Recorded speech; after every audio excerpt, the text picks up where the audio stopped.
Vay boldu hiç kimi yalvarıyor ama hiç kimse yapılanmaydı. Odaqma. Kadriye.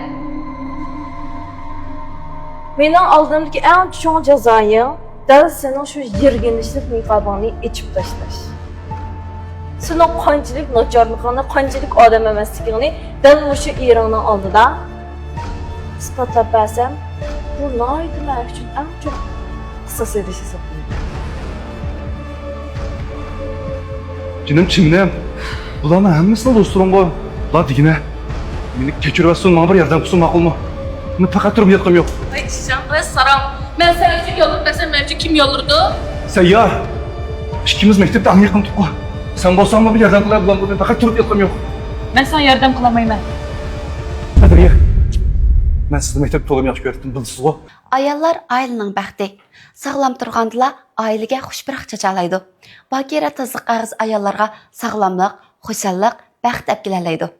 Muhabbetimizda bo'lsa meni qutqizdi, ma'qulmi? Faqat turib yotqim yo'q. Ben sizga nima yordam qilaman? So'rab qoldingizmi? Hemen bizden bir şey ocak olavasa, ben yardım kılım nasıl ben yardım kılamayım. Vay boldu hiç kimi yalvarıyor ama hiç kimse yardım kılamaydı. Odaqma. Meni bir kechirayotgan ma'qulmi? Xalqatallardan men o'z ustimga olay. Lekin men faqat turib yotqim yo'q. Men shu bir qitim kechirayotgan. Bir qitim. Kechirdi. To'g'ri, bir qitim kechirayotgan. Bir qitimdan. Men bu ishlarni hargiz o'z ixtiyorimda qilmagan. Bu ishlar shu. Hammasi meni kuldiganlar bo'lmuş shu. Menda rost xatolik yo'q. Rost. Men hech qaysi o'z ixtiyorimda qilmadim. Valla hoşmuş yaptı da. Özən qıldığına qıpıb bularga atıp qoyğunun nimliye şəxsiyyətçisən. Şu məsələn baytıdım, o səfər qoymaz dəb. Meni bir qitim fursat berib qutqizgan ma'qul. Nimasi shuni qilay?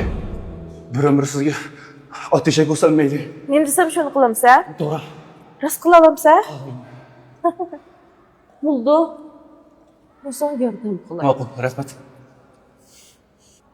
Onda mən raylan qaytırıb əkəb verir. Qılalamsa? Qılalamsa, qılamamsa? Bu filmning davomini biz o'z ovoz salonidan ko'ring.